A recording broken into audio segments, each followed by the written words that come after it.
Welcome to this special episode of The Cinnamon Effect. Today, I have the privilege of sitting down with a true powerhouse in the world of public relations. With more than 12 years of experience in television news, Emily Pantelides brings a unique perspective and unparalleled expertise to the table. After transitioning from the fast-paced realm of news to establish Pantelides PR and Consulting, Emily has solidified her position as one of the most influential and well-respected figures in the industry. Recognized for her outstanding contributions, she has received accolades such as Palm Beach North's Woman of the Year and Young Professional of the Year, with Pantelides PR itself earning a nomination for Business of the Year. Join me as we dive into Emily's remarkable journey, glean insights from her wealth of experience, and uncover the secrets behind her success.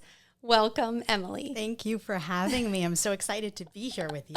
I'm so excited that you're here. Yeah, I listen to your podcast regularly and I love it and I consume the content. So hopefully I'll be as good as all these wonderful guests you've had. Oh, you're going to be great. Actually, truth be told, I made a list in the very beginning of people I wanted to have on, and you were on that original list. Well, I am so grateful to hear that. Now I feel a little pressure. I got to give you some really good insights. I'm going to try my best. No pressure. But I know everyone always loves to hear how I know people when they come on the show. And you worked at WPEC, on-air reporter. Yeah, our story actually of how we met is really interesting because it's had many twists and turns. But it's funny because, yes, we met. I mean, that was, I think now, at least 10 years ago, maybe? Yes. Is that even possible? At WPEC, so CBS 12. Over 10 years ago. Was it more? Possibly, yeah.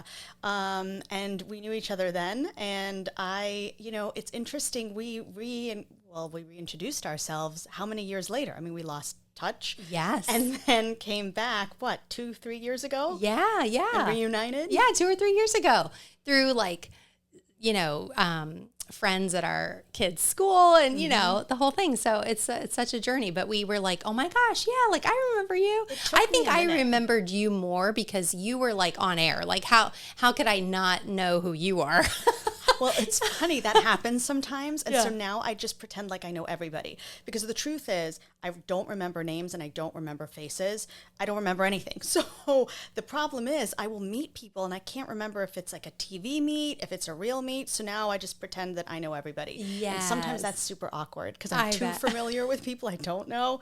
But, I think there is that interesting line of, did I really know you? Did I, Yes. But meeting you was so great because I instantly felt like you had the most amazing story. Your whole cheerleader background. I'm watching the Dallas Cowboys show now. Yeah. And so I want to talk to you about that Okay. too. Okay. Are you going to interview me? Or? Yes. I'll go back. Yeah. I'm used to interviewing people. I know. But you're so fascinating. Oh my gosh. That's so funny. Well, I did talk about it, on a previous episode because so many people were like, hey, I'm watching this now because it just came out and it's #1 on Netflix. And was it really like that? And, a lot of it really is very true, truthfully told. I think probably they amp up some of the storylines and everything, but I mean, the pay to me was interesting because it's like being a reporter. Some of it reminded me of TV news because the idea is you can pay these girls and these people in TV news really low salaries because the truth is there's 500 people waiting in the door to get that same job. So there were a lot of parallels as I was watching. Yeah, I could totally see that. And I didn't actually think of that, but it's so true. It's like anything that there are so many people wanting to take your job. It's like you're replaceable. Yeah. And it's interesting just to tell you about TV news a little bit. I really felt like when I was in it that I was not replaceable and I worked so hard and there was nobody like me. And the second I left, they replaced me. And that's just, I think was a life lesson for me that really it doesn't matter where you are replaceable. And so do your work and do the best you can. But remember that it is just a job at the end of the day. Yeah. Did you always want to be in news? Always. Ever since I was a little girl. I remember when I was probably 6 or 7, reading the paper out loud to my family and saying, this is how I want to be and this is what I want to do. I loved news. I would consume it voraciously. I still do. I love news. It saddens me a little bit, to be honest with you, what news has become. But I mean, truthfully, I loved putting stories together. I loved telling both sides of the story. And I still do. I feel like that's such an important thing of being a journalist, which some of the journalists these days have lost that. But the truth is getting both sides and having the truth be somewhere in the middle is just, I mean, the basis of what drew me into journalism. And I loved the TV aspect of it. I loved how the cameras worked. I loved the microphones. I loved even sales. I loved all of TV. It was just fascinating to me. And you did it for 12 years. I did it for 12 years, and I still sometimes have to wonder how I'm not doing it anymore. Oh, really? Oh, yeah. So part of you like really... Yeah, that was who I was. That was my identity. And, you know, it is a tough business. So to work so hard and to get and move your way up, and then all of a sudden just to say I'm going to do a huge pivot was really hard, and to an extent still is sometimes, honestly. What made you want to make that move and start your own business? Did you go straight into your PR agency? No, I left news and I went into corporate America for a very, very short stint. Okay. And I realized very quickly that was not for me. You know, I have a little bit more creativity than being in a cubicle. Not that there's anything wrong with that. My husband loves that kind of environment. For me, I felt it was very stifling, but I was grateful because a lot of the processes that I use in my business now, I learned in corporate America. I most certainly did not learn them in news. News, you learn how to scream across a newsroom. Corporate America teaches you to pick up the phone and say, may I borrow a stapler? Not like, can I have a stapler? You know? But I left news for so many reasons, but I think it was time. You know, I wanted to start a family, and news is not always conducive to that. And I also felt like the business was changing, and I saw it changing. And I felt like I did not want to be in my, you know, older years fighting for a job, because as in your cheerleading, relating it back to that, you have a lifespan as a woman in TV news. Very few women last as long as men do in TV, local, national, any kind of news. And I just felt like I want to do a pivot before I'm too old and I can't do it anymore. So it's kind of heartbreaking in a way. It is. Right? Like I could see that, because for me as a dancer, it was like, this is the end of the road, literally, you know, and it's like kind of hard to let go of things like that. I probably had a few more years, and there are some great news anchors in great markets who have had so many years in longevity, but 9 times out of 10, you will see the man who's there until their 70s and the woman who usually tops out in their 50s max. And it's sad because especially in this day and age, a 50s for a woman is nothing. I mean, you have a huge long lifespan, but it's hard when you've been in TV news and that's your one skill. It's hard to translate, say, into corporate America or anything like that, truthfully. Yeah.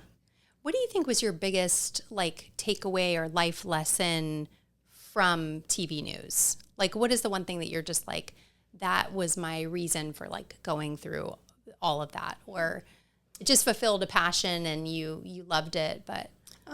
You know, there are so many takeaways. It taught me how to be a people person in the sense that I can talk to anybody. You have to. You're knocking on strangers' doors and asking them to give you an interview. I learned how to be a salesperson because I was selling every day as a reporter somebody to be in my story and to be in my package.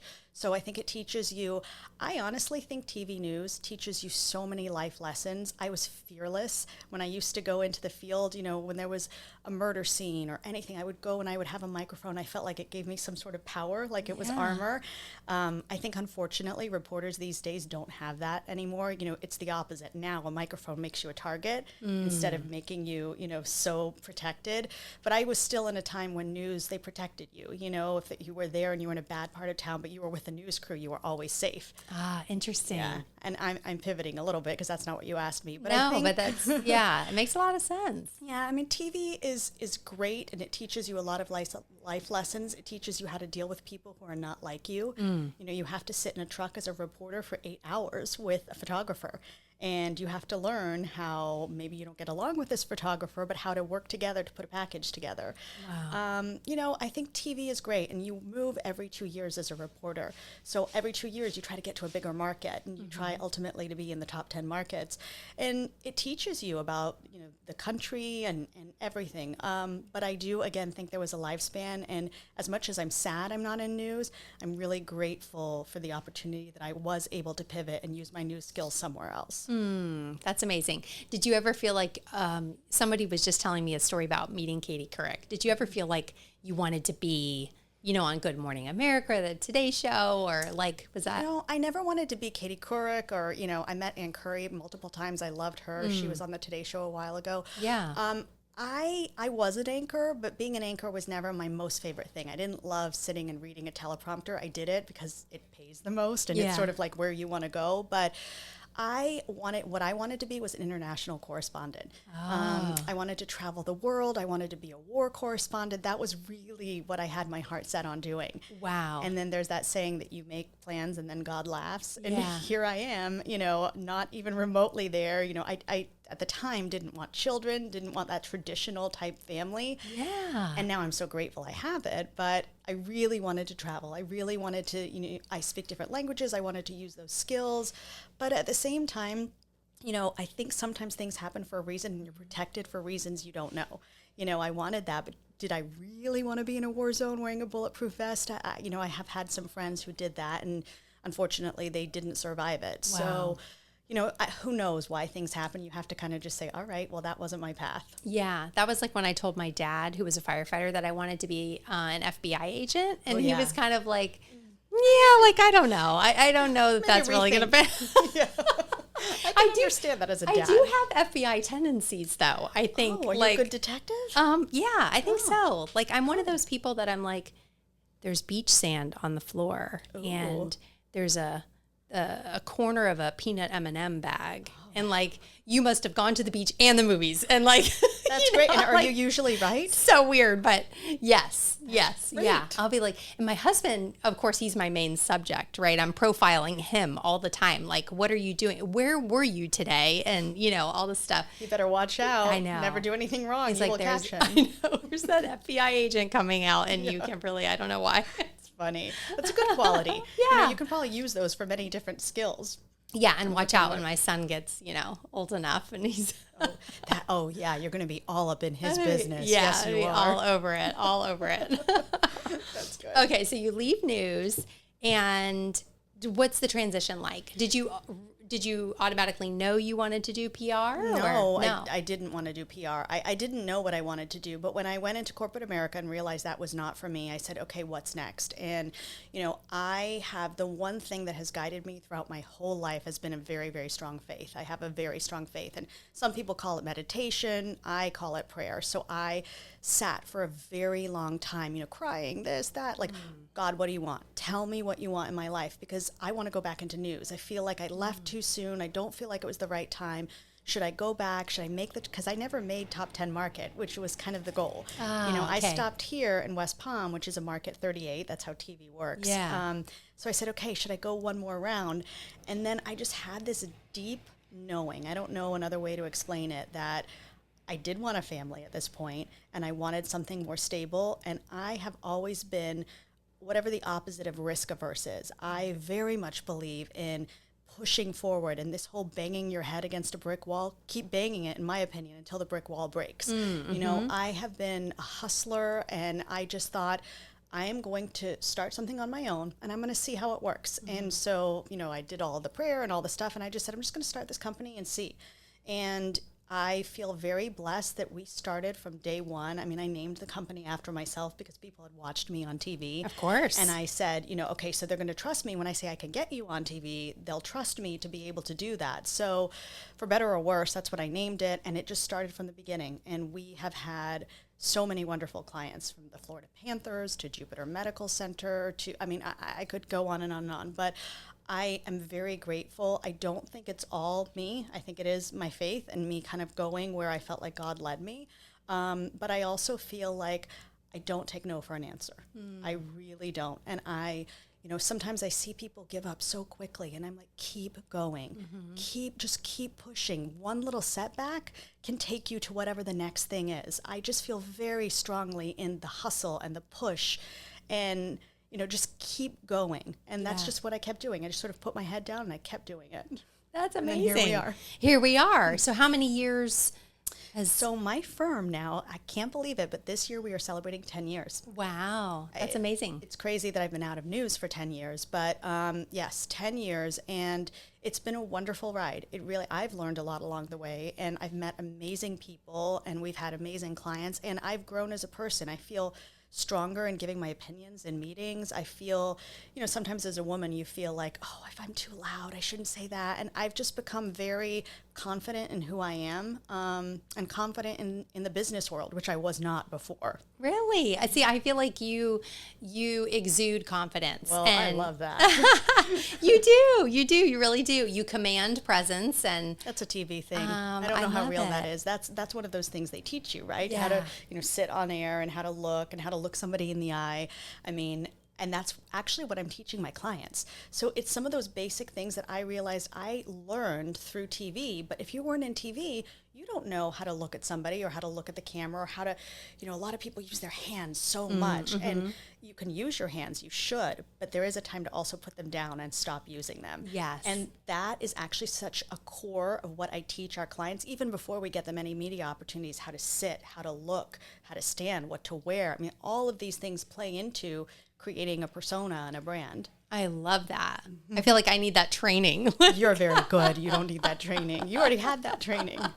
I know, but I guess it is funny how you apply that, being camera ready or knowing how to do those things. It is a skill. It's important. Not everybody has it. No, and I didn't realize that. I didn't realize that there were people who did not know how to look at a camera. I mean, to me, it just came so naturally after so many years. I mean, I also went to school for broadcast journalism, so you add that to, the amount of time I was on TV, and I just thought everybody knew that.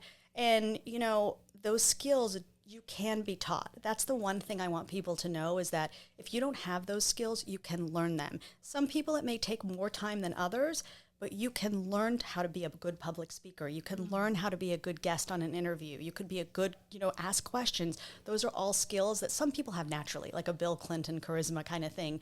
Some people naturally have that, but everybody can learn it. That's something I learned.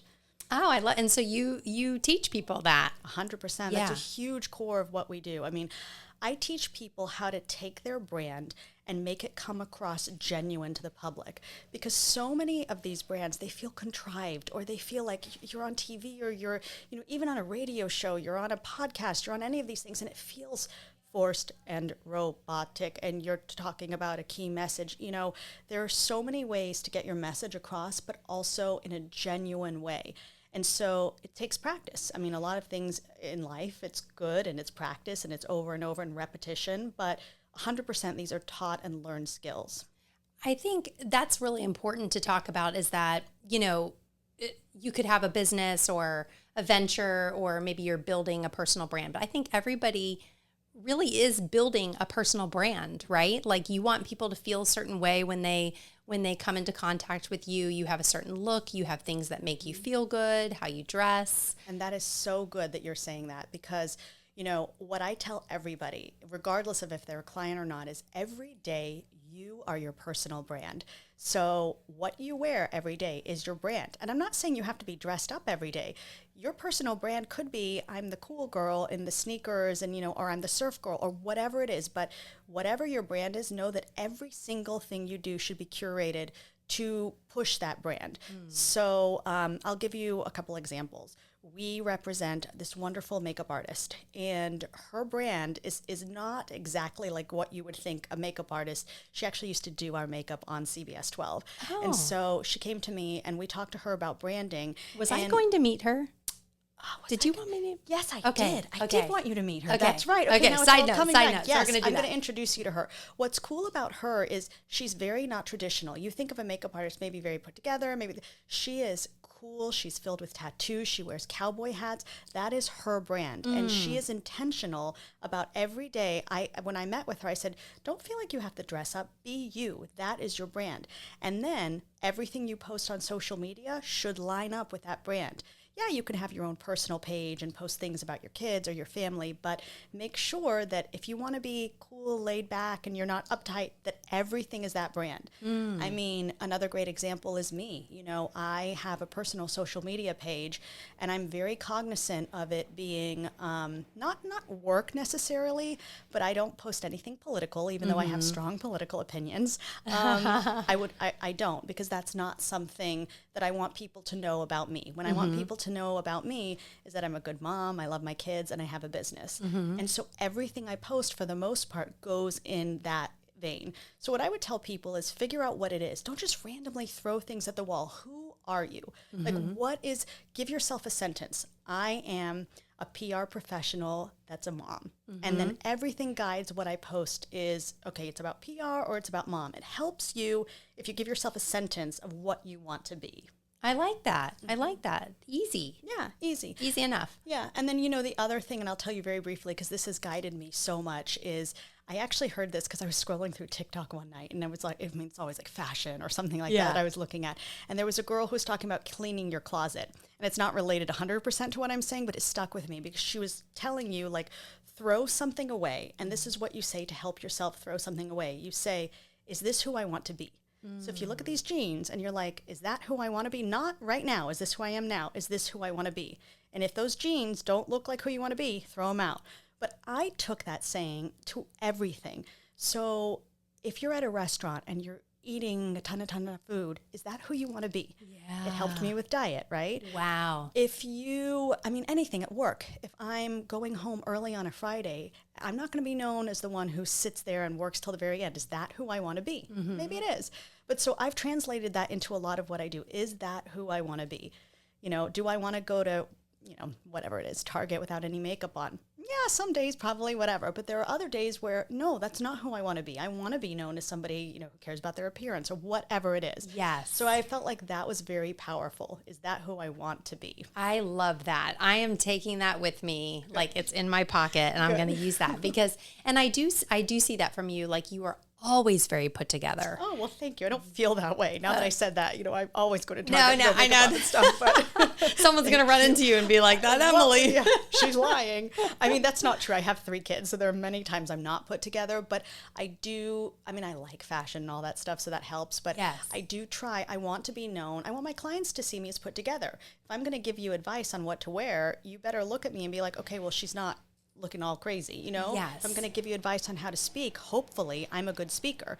What's that advice that they say? Don't take marriage advice from somebody who's divorced. Same idea. Right. Exactly. Yeah, no, it's so true. But I love that. I love that. I'm going to start thinking about that. Who is that who I want to be? It's a good saying. It works for clothes. It works for work. It works for everything.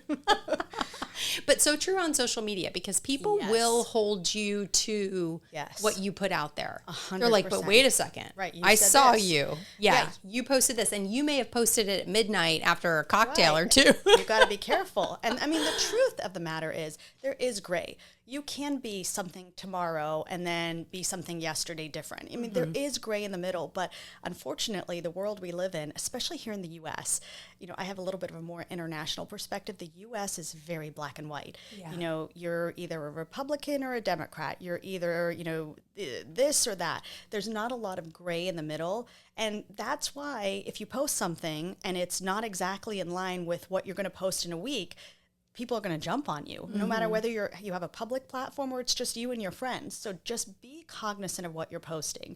We're in a heated time right now, and so I think the world could use a little bit more love, and that's a whole nother story. Yeah. But I do think being cognizant of whatever you put out there, I say this to our kids, lasts forever. Yes. Forever. So be careful what you're saying.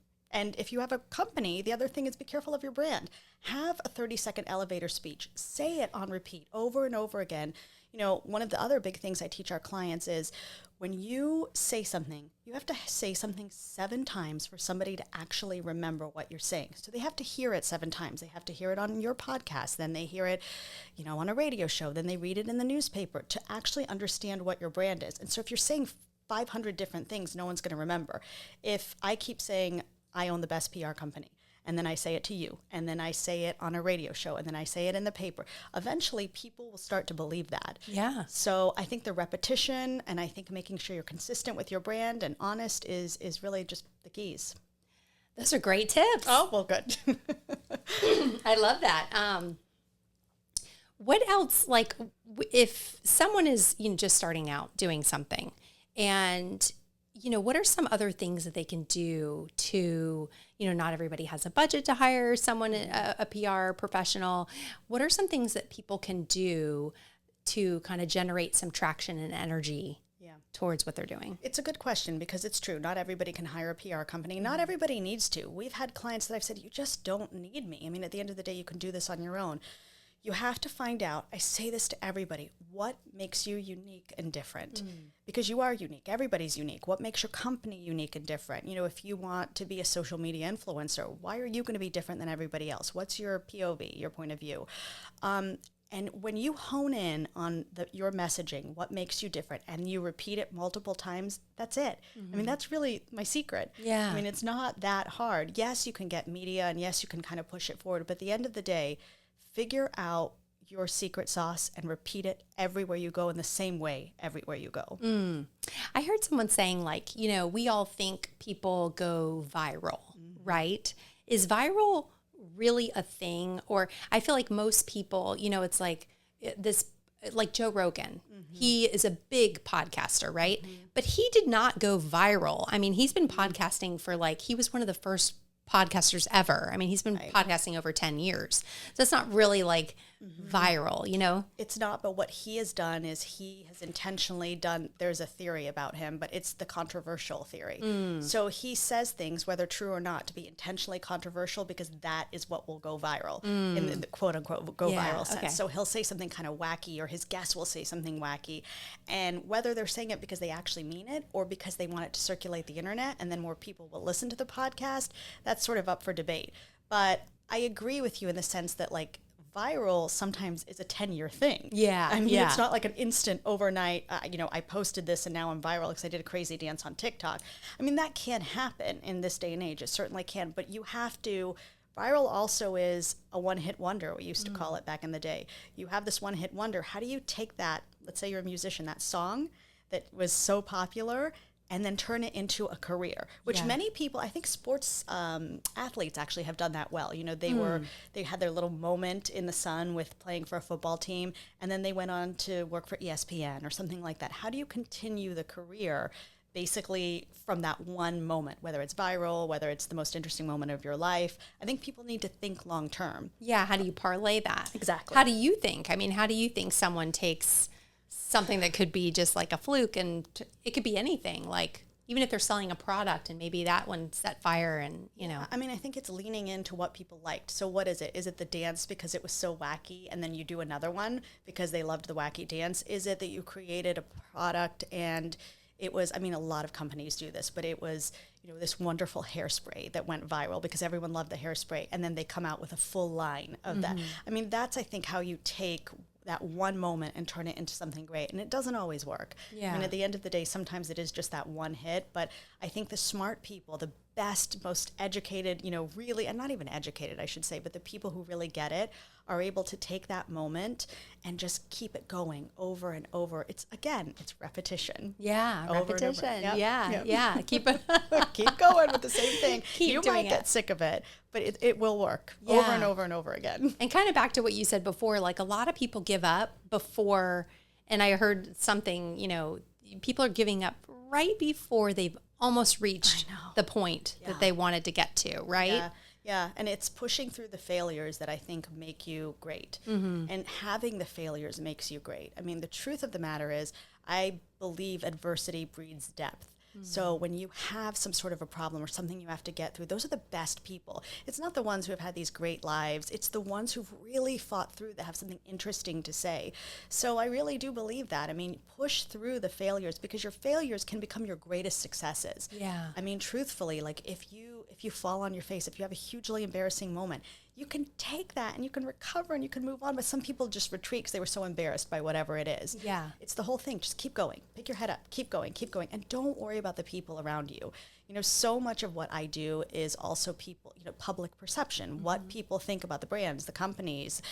And at the end of the day, you do have to worry. You have to curate your image, as we talked about. But you also have to have such an inner knowing that, you know, whatever it is, I believe in what I'm doing. I believe in my product. I believe in my company. I believe in me, you know, and sometimes that's hard. You know, it is hard to say I believe in me if I've failed a million times, or, you know, TV taught me that, because you go on a job interview. To get one job, I worked in Augusta, Georgia, and I think I did 25 interviews and sent out 300 resume tapes. Wow. And nobody wanted me, but ultimately, I mean, it was Augusta, Georgia, but someone did. And that's where I ended up meeting my husband and all these things. Oh, yeah, it's great. You were meant to be there. Yeah, exactly. So it was a year that took me to get that job. I had left. I was in Roanoke, Virginia, and I left. And it took a year to find this other job. And I almost quit news.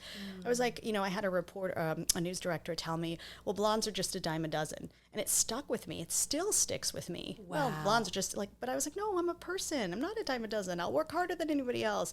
Yeah. But it took that, and I don't know where that comes from. Maybe it's a God thing. Who knows what it is? But it takes something saying, okay, you don't want me, but maybe somebody else will. Yeah. And that's some grit. You get some grit doing that. You do. Yeah. Which is back to the cheerleading thing again. I don't know why it keeps going back to that. Well, yeah. Probably because I'm talking to you and I'm watching that show, so it's sort of on my mind. But, I think you have to have that, right? You have to keep going when somebody tells you you're bad or you're not good or you're not even making a lot of money. How am I going to eventually get to a point where I can survive and buy a house and buy all these things? Yes. I know it's funny that we do keep talking about it, but and that's why I felt like I wanted to talk about it in a podcast episode, because it really did teach me, and there's a lot of relation there with news, that it taught me so much about myself and how strong I am and how much, I'm willing to take a lot and not make a lot of money, but it was something I really believed in and I loved and I wanted to do it. And it carried me through even the really hard, brutal times. Yeah, and I think part of it is somebody in whoever it is, a cheerleader in your corner, to use that word again, geez. But somebody in your corner saying, you can do it, keep going. Because sometimes your inner voice, it's hard, and it stinks when when people see your failure on Facebook. Oh, she still doesn't have a job, or she didn't get it, or somebody. So the other thing I try to tell people is, and I tell this to my kids a lot, be that person's cheerleader. Be somebody's cheerleader. Say you can do it. Don't the negativity. Try to be kind to everybody. It sounds so silly and kumbaya. But at the end of the day, your voice saying, "Hey, that was really good," could make all the difference. And if we all just push through to what our passions were, I really believe lean into where you're passionate. I'm terrible at math. So I should never do a job. I wanted to be an interior decorator.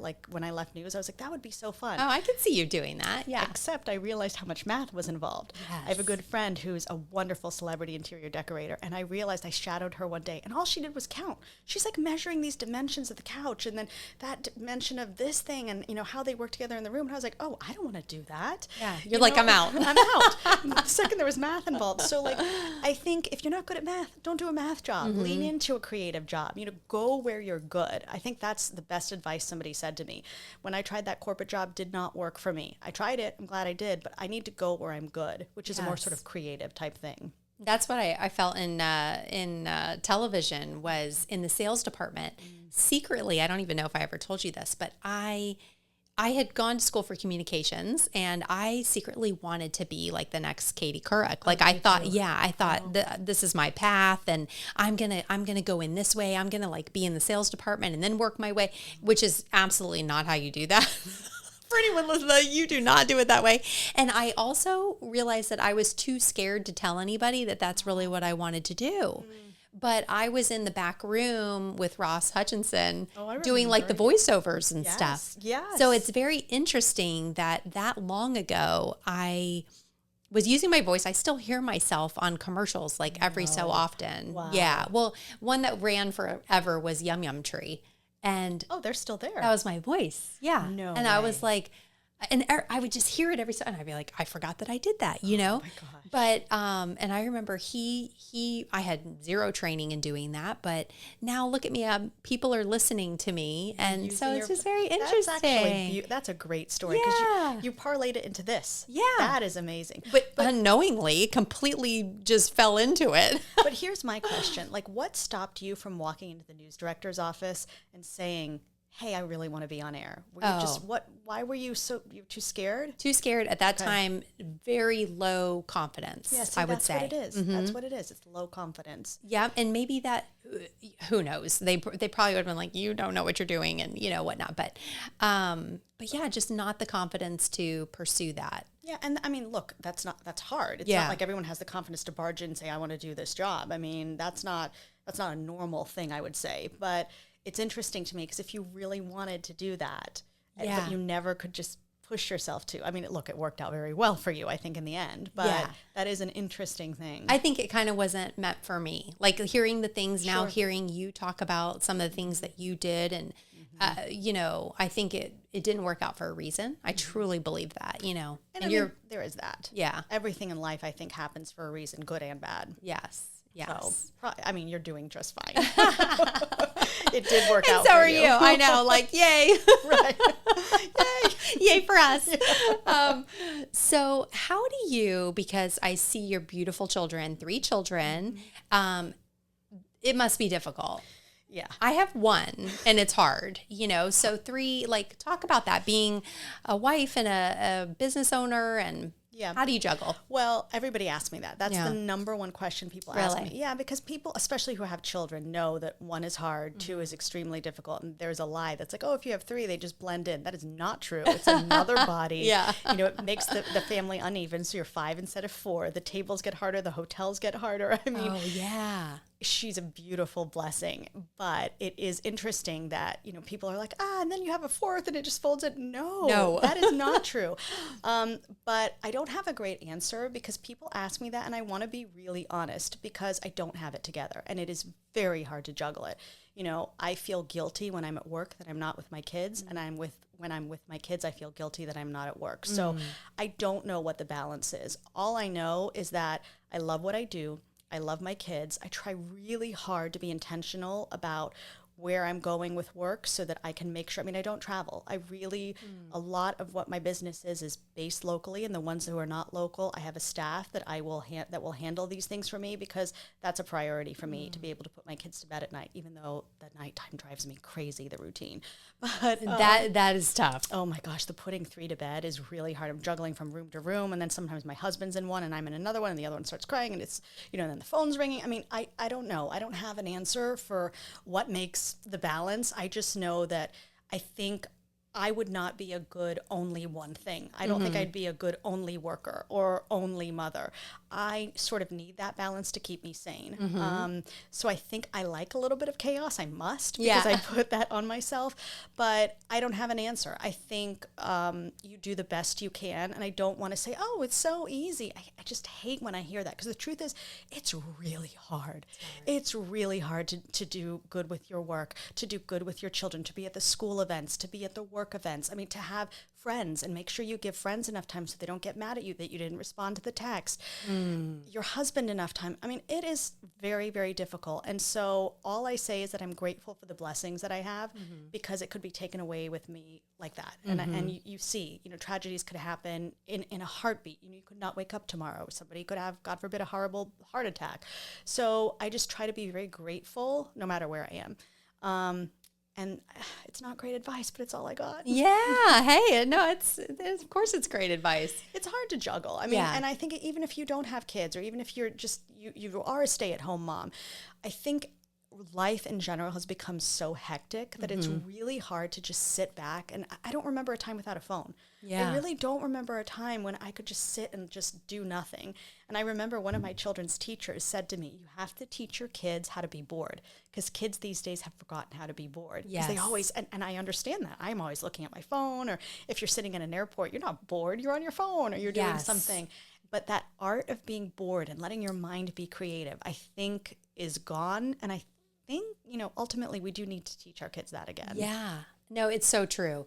And even I struggle with it too. Like today, I actually got my nails done because they were looking terrible. And I'm like, I'm not walking in with Emily Pantelides and not having nice nails. Please, no. Well, they do look gorgeous, but you could have walked in. That is what I was thinking. I was like, because I actually, during the summer, I usually take a break and I don't have any polish on my nails. I do that in the summer too. But today I had to break out of so I painted them. I have to tell you, Carrie Bradshaw never wore nail polish in Sex and the City. Really? Yeah, it was like her aura. She was too cool. It was like like the real fashion-y girls. Like I used to have these long acrylics, and I kind of felt like more natural is cooler now. Yes. So just, you're doing good. Okay. So I've never subscribed to the like almond nail shape. Like I know when people were doing that, I was like, that is not for me. I think I was just, nails were different when I, you know, like when I started getting my nails done. which I actually did not really get my nails done until I was like well into my 30s, I Probably think. also healthy for you, because who knows all those chemicals and stuff. Like, I know, but and I try and do the all natural route. I tried that almond nail thing, and Yeah. I did it right after my daughter was born. I was changing a diaper, and I'm just not even going to go into it. But I was like, how do people, like, things get under those almond nails? It's not. It feels like it was not sanitary. I ripped those off. And I'm like, who am I kidding? I am not Khloe Kardashian. Like, this is not my look. I always wonder, how does she do that? I mean, because she had a young kid when she had those long pointer, like dagger looking things. I just would venture to say maybe she wasn't changing a lot of diapers. I don't know. That's sort of the general consensus, right? One of the many nannies is doing it. Oh, but my whole point was that Yes, sorry. I had my nails in the dryer and he was like 10 minutes. And I was like, no. like I've got to look at the phone. I got to look at the phone. Yep. And I did not. And I lasted 10 minutes and I was great and I was breathing. Oh, you were doing breath work. Yeah, I was just trying to like chill. Like, I don't need to look at the phone. I don't know why it just seemed like a moment that I should take this and be more intentional and like not look at the phone. I've tried to do that, but it's so hard. And 10 minutes can feel like a lifetime. Yes. And you feel like every minute has to be filled with something. So how do we like break out of that? I think it's what you just said, being intentional and sitting when it hurts, sitting through the pain. I mean, pain, like it's not, but it is to an extent, like, I mean, I can picture times where I've said, I'm not going to pick up my phone. And then it's an addiction. I probably think about it every minute. I'm like, am I missing a text? Oh, I wonder if the kids are okay. Oh, like this client might need something. So I think part of it is how you're programmed, but I think it's being intentional. And as hard as it is, maybe the more you do it, the easier it gets. But I don't know what the answer is. You need to have one of your wellness people on to talk about that. To talk about that. Well, I think every person has their kind of own way that they look at that and the way that they try and weave more quiet time. And, it definitely, we're in a new world. And so we have to figure out ways around so much technology and so much like, oh, you're just right there. Like I was thinking, who made the rule that we have to respond to somebody? I was thinking that the other day. Yeah. But I think of it, you're right. I was reading something actually where they were like, someone, just because they send you a text message doesn't mean you have to respond automatically. Yes. But I flipped it and I was like, when I send somebody a text message, I really want them to respond. Yes. So it's one of those things where, I'm like, oh, well, maybe I won't respond. But then I'm like, wait, no. When I flip it, I expect somebody to respond. I expect in a timely fashion. So it's difficult because you're setting rules in a technology-filled world where if you want to keep up, sometimes that's really, really hard. And I mean, I think part of it is carving out a certain part of your day where, I mean, for me, it would be morning or night when I'm less apt to have work things or, children are not going to be calling me from the hospital, But I think carving out a time, like if you believe in meditation, whatever it is, or for me, every morning I try to do a devotion every morning, whether it works or not, I don't know. But I do feel like it starts my day a little more grounded. And then actually my husband is reading this book called Make Your Bed Every Day. Oh, and I haven't got into it, but the idea is you do one task, accomplish one thing when you wake up without technology and see how that lines your day up. So I don't know. We'll see. Yeah, I like that. Is the guy that wrote that book, is he like a Navy SEAL or something? That sounds right. The book just arrived from Amazon the other day, so I don't know. I'll have to read it and get back to you. But I'm sure it's called Make Your Bed Every Day. See, and I'm so bad. I'll have like a podcast playing as I'm like making my bed. I do that too. I'm always like... because you always want to be consuming because that's the world we're in. I don't know how bad it is. I mean, I do think it's an addiction, but some of it is now we're learning more. Now we understand more about the food we're eating, the nutrition. I mean, even stuff that I'm talking about, the branding, a lot of that you can learn through podcasts. And so you're learning. So that's a good thing in a way. But yes, this whole being able to sit quietly is also a good thing. So again, balance. Yeah, balance. Balance. A word I'm not very good at. Yeah, right? It always comes back to that somehow, crazily. What is something, I mean, you touched on a little bit, but what's something that you have in your like wellness toolbox? Like you have any rituals or anything you do in particular? Yeah, so I'm very, I wouldn't say into like health and wellness, but I'm very intentional about food, especially with the children. So I was raised in Greece. My whole family still lives there, and just I mean, I'm taking a little tangent here, but just something that is so important to me is the food that we're consuming, because this all started, you know, I try to go home, you know, twice a year. And I went home, I want to say like 5 years ago, and my kid had a bag of Skittles, an American bag. And for whatever reason, during that trip, somebody there had a Greek bag of Skittles. And I happened, you know, one's in Greek, one's in English, and I happened to have the backs next to each other, just happened to be. And I started reading the ingredients in Greek and then reading the ingredients in America. So the ingredients of Skittles here were like, I don't know, 20 things, and the artificial dyes and the high fructose corn syrup. The Greek Skittles were cane sugar and like beet juice for coloring or something like that. Oh my gosh. Same product, same packaging on the front, completely different ingredients. So I started looking into that and realizing the food that we're consuming. And I'm trying really hard to be intentional about what I'm eating and what I'm giving to my kids, because I feel like we've really messed up in this country. We've really put profits over, you know, what is the health of our population, quite frankly. So that is something I'm trying to do, but finding it extremely difficult. I mean, you go out to eat and it is just very hard. And every now and then you want a burger, or you want something that's not great for you, but you don't want it to be genetically modified, or you don't want all of these things. So I've really been concentrating on how to import foods, as crazy as that sounds. I'm going home to Greece, and I usually bring a suitcase now where I fill with things that I like to eat and things for the kids. I mean, I'm not kidding you. I fill a suitcase filled with pasta, and you know what I do? Sunscreen. So this is going to be wild, but I was reading another article about how America classifies sunscreen as a drug, so it has to go through the FDA. It hasn't been updated in something like 20 years. But overseas, sunscreen is not classified as a drug. So in Korea, in Europe, and places like that, they have had so many more advancements in their sunscreen that it works, like the efficacy is like 20 times more than American sunscreen. Wow. So I load up on sunscreen. I mean, you should see my suitcase coming back. But, you know, I mean, this is something I would love to be able to somehow shout from the rooftops, but fixing our laws, fixing our systems. Yes. That's what I love to do as a reporter. I would have dug into this story. I would have gone to like the head of the FDA and questioned them. Yeah. I can't do that anymore as much because of where I am. But I do talk about it a lot in the food, because I just feel so strongly about why our country is different. Yeah. And I don't think I answered your question at all. I think I went on a very big, crazy tangent. No, the wellness toolbox, but the food is the focus. The food is so huge. And I mean, learning about folic acid and what that does to the body and all of those things. But I think food is a huge component to wellness, obviously exercising, you know, whatever that may look like. And again, you know, for me, it's a very personal thing, getting up, doing a devotion in the morning and going back to my faith. That is what through everything in my life has guided me. And that is why, you know, a lot of people say you're always happy. And the truth is, yeah, bad things happen for sure. But I have a deep faith that everything's going to be okay, and that I'm protected, and that my kids are protected. And I pray like a prayer of protection over them every night. I pray for my friends. I mean, I am very faith-filled, and I feel like that has helped me very much just weather storms. Oh, that's so special. I love that. I love that. I read something too that said, be friends with the woman that you know prays for you behind your back. Oh, that's so good. Yeah, that's that's so you. good. That's I you. do. I That's do pray sweet. for all my friends. Yeah. And sometimes, you know who I pray the most for? The people I really don't like. Yes. There's actually this crazy Bible verse. This is going to sound insane, but it says, when you pray for your enemies, it's like reaping coals on their head. So I'm like, let me pray for you for 5 hours, little lady. Right?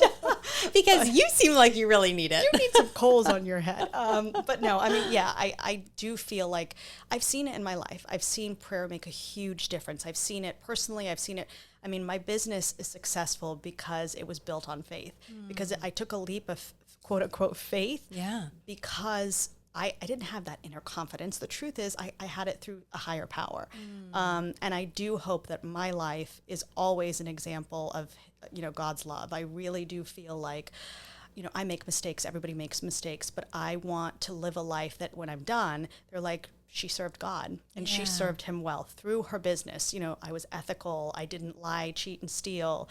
Hopefully I didn't gossip about anybody or do any of those things. And, you know, that's kind of what I want. You know, I think a lot about, this might be weird, but I think a lot about the end of life. And, you know, what do you want on your tombstone? What do you want people to say? And everybody says, when you die, that you don't want to have people saying, oh, she worked so much. I wouldn't mind that. Like, I mean, yeah, like she was a good mom and stuff, but she worked really hard. I think that's a good thing. Yeah, no, it's not terrible. There's many worse things that could be said. Exactly. Yeah. They always like to say something nice at the end of someone's life. Oh, she was so great even when she wasn't. Everyone seems like at the end.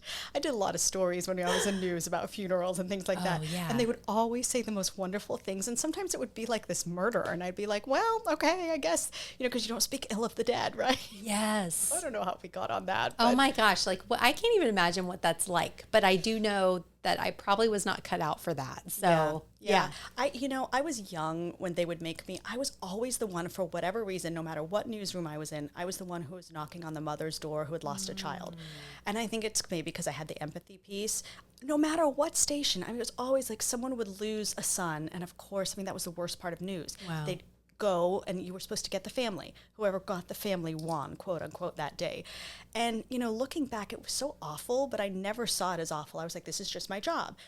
And also looking back, if we want to go back to the faith thing, I always would pray for those people. So now I'm like, I wonder if that's what that was, because I'm not kidding. It was weird. I worked in Jacksonville for a while, and anytime someone would die, I'm like, there goes Emily. Why do I have to go to the grieving mother? And then now looking back, I think it's because I oftentimes would share my faith, whether that was appropriate or not.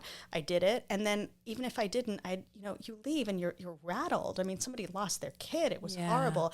And I would always say a little prayer for them. So maybe looking back, that's why I did that. I mean, I have memories that have stayed with me of a woman, I didn't have kids at the time. And I think it would hurt more now having children, because when you don't have children, you don't realize how strong that bond is. But this one woman who just, she told the story of how she did IVF to have her son and just the struggles. And then she had this one precious boy, and then he was murdered on the street. And this woman, I can still see her face to this day. And it was just like horrific. Like she was screaming in pain, and I could feel it coming from her. And like, oh my gosh, that's the kind chills. of stuff. Yeah, it was horrible. And I remember, like, I can hear her to this day. And, why that had to happen and why I had to go there, I don't know, but I did say a prayer for that woman. So maybe that was it. Yeah, I love that you had that spiritual piece. Yeah, for sure. Yeah, carried you through and probably helped them too as well. I think about that woman a lot. I should look her up and find out what happened, but maybe I don't want to. I don't know. It's very sad. I bet. There's a lot of sadness you do see as a reporter. So for that, I think I am, where sometimes you get very isolated. You can tune the bad stuff out a little bit, if you're not in a position where you're not, a hospital worker or somebody, you don't have to see all the bad, but sadly there's a lot out there. Yes. So maybe that's why you pray to keep it away. Right? Yeah. Oh my gosh. Wow. Yeah. Because this is the cinnamon effect. Yes. And that is like my metaphor for life. What I think, sprinkling a little cinnamon on something makes something better to me. So what are the things that you do in your life that you think just make life just a little bit better? Oh my gosh, I make great coffee in the morning. Oh. I love a good coffee. Life, to me, like a great coffee, there's nothing better. Okay. Okay, so let's talk about that. Okay. That's my little cinnamon. I don't like cinnamon on it. I used to. Okay. So, yeah, some people do. Some people don't. That's okay. I don't even drink coffee, but I... Oh my gosh, a good latte in the morning with oat milk that I don't really even want to drink anymore, but I love that. It's good, and it makes you happy. It makes you happy. A good like tete-a-tete with a girlfriend, a good like sit. I'm a real extrovert, and as I got older, I learned the meaning of extrovert versus introvert. It's not just somebody who just wants to sit home. An extrovert is somebody who recharges their batteries by being around other people, and an introvert needs to recharge alone. That's the true difference. So for me, being alone makes me really sad. I'm a real extrovert. So for me, the cinnamon effect is going out with somebody who I love or a friend or whatever and just spending quality, meaningful time, like looking in each other's eyes. Let me hear what you're doing. Tell me about your day. Tell me about whatever it is. That to me, I just I crave that. I need that. Yeah. I mean, I love good girlfriends like you. When we went and had lunch, it like filled my soul. You know, I don't know. I don't love all people, but I just love those moments together with intentional, great people, learning things. So coffee, friends, and then what's another? Like I like some trash TV shows, like a Good Housewife show or something, And I mean, I don't know, what else is something great? Oh, shopping. Yeah. I really do like shopping. That's a great little cinnamon. Wait, are you online or are you in person? I'm everywhere all the time.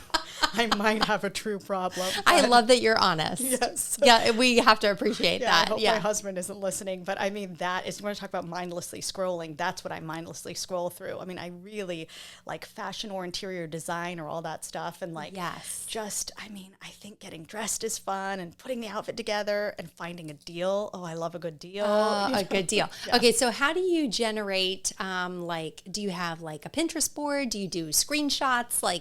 Do you get some inspo first and then how do you? I do all of that. Pinterest, I can't make it work anymore. It's for me, I don't know. It was an era, and now I lost it. I do screenshots, and now I have a shared album. A friend of mine taught me how to do these great shared albums, which probably sounds like ancient technology now, but I have inspo pics, I have to buy pics, I have interior design pics, and so when I screenshot, I will put them all in my folders in my phone. I love that. I have hair pics. Like, I got my hair done today, and I showed her. I was like, "Can you make it like this?" And I screenshotted a girl I saw on Instagram. Love it. So the organization on the phone has really helped me with the screenshots, but I'll see something. Like, I did see this girl on Instagram, and she had like a red and white picnic basket wicker type thing. Mm-hmm. And all of a sudden, it was a purse. And I've decided everything red. Like right now, I want I think red is so in. I want like those red mesh shoes that they're Alaya, but like you can find them on Amazon. Yes. Like a red mesh shoe with like a red, white striped thing and like a cool little wicker picnic basket. I am obsessed with that. I don't know where it came from. Oh my God, I love. Well, I bet you look good in red as a blonde. Yeah. I feel like red's your color. Yeah. I also love all those beige monochromatic looks, but I can't do it. As a blonde, it looks very washed out. It's very hard. So I probably should stick to the red.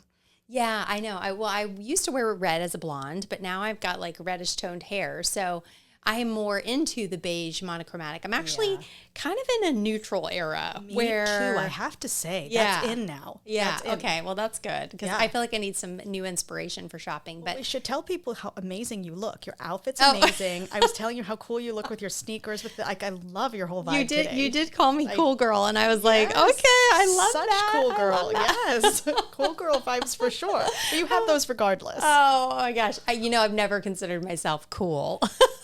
Do you realize, can we go back? Let's go back to the whole beginning of this. Miami Dolphins cheerleader. That you're kind of cool if you did that. Yeah, I think I'm always kind of I may look like something, but if you really know me, I'm just so awkward. Hardly. I don't think so at all. But again, fake it till you make it. Yeah, fake it till you make it. Exactly right. Oh my gosh. Well, this is so much fun. Thank you for having me. I don't know if I gave anything that was meaningful or good advice, but hopefully someone gleaned something from some crazy thing I said. Oh my gosh. Yeah, you gave great tips. I love it. I think it was perfect. Good. Well, I am so grateful to be on your podcast. I feel like the guests that you've had on have taught me so many things. Truly, I've learned so much from you, and I just think your podcast is amazing. And next time I'm drying my nails, I will listen to you. Okay, there you go. You'll fill up my time. I love it. Thank you so much, Emily. It was great. You. Thank you guys so much for listening to The Cinnamon Effect. Please rate, review, share it with someone you love, follow it, subscribe it. I'm not even sure what it says for you to do when you go on there, but where can people find you, Emily? Oh, sure. Yes, my firm is Pantelides PR Consulting. You can go to our website. We have an Instagram, all the social media platforms. My personal Instagram, you could always friend me there. They gave me one of those blue check marks, which I thought was legit. Yeah, but then we were allowed to buy them, and I was like, oh wait, I don't want people to think I bought that. Oh yeah, that was like a new thing. Yeah. But anyway, you can find me there at Pantelides, and I love talking to people, so I would love to, I love to help with PR. I love to help with advice, whatever. So I'm around. Oh, she's a great follow because it's fashion and there's like a lot of stuff going on. Yeah. There is a lot of stuff, Kimberly. There's a lot of stuff, but you are always like, I don't know, do you guys, I feel like I'm involved sometimes. You're like, what do you guys think of this? Or, I like that. I really like that. Well, good. Well, if it has your seal of approval, then I will take it. Me, who doesn't know much about social media, but you're good at that. No, I've seen your stuff. Well, for this podcast, it's very good. Thanks. I'm a big fan. It's effort. Indeed, everything is, right? Thank you again. This was wonderful. Thank you so much.